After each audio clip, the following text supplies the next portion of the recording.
So, hi guys! Get ready with me! Ngayon nga, ilalabas kami ng mga friends ko papunta sa Higashi.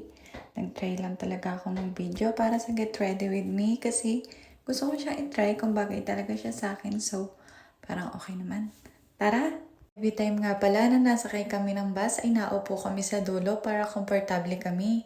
Dahil almost 2 hours ang biyahe namin at malayo talaga ang bahay namin sa city.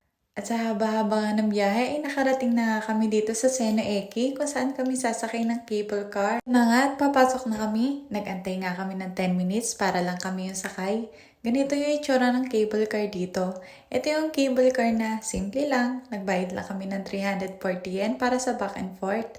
Pero feeling namin sulit to. Start na rin siyang umandar. Ganito pala yung feeling, parang normal lang siya sa una. Siguro dahil hindi pa ako natingin sa paligid dahil kinakabahan ako.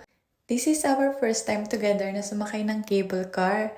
I decided nga na i-record lahat ng moments kasi baka last autumn na namin tong magkakasama. Nag-start na rin ako mag-video ng view. Sabi nga nila ay 5 minutes nga daw to bago makarating sa may pinakataas. At ito naman yung view nang nakarating na kami dito sa taas. Grabe, ang ganda dito. Halos napapaligiran kami ng mga bundok.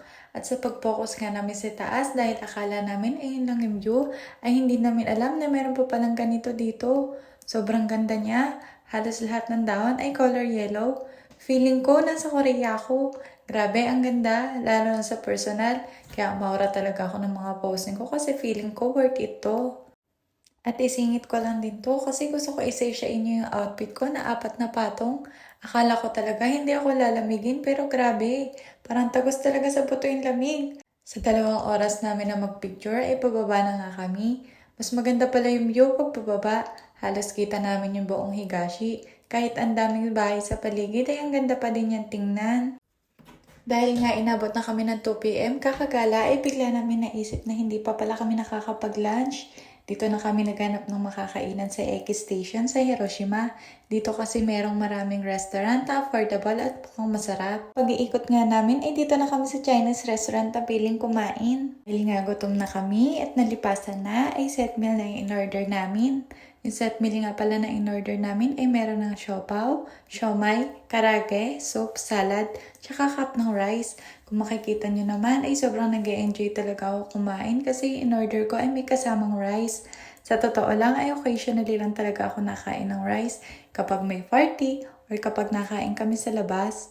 Kaya sobrang busog na busog talaga ako. At pagkatapos nga namin kumain ay naglakad-lakad muna kami sa Hondori. Sa sobrang dami naming napuntahang store ay hindi na ako nakapag-video pa. Dahil nga may pasok pa bukas at maaga pa sa work ay maaga na rin kaming umuwi para maaga makapagpahinga. Sa sobrang pagod nga namin ay nakabulagta na lang kami dito sa may dulo ng bus. Hanggang dito na lang. Bye-bye!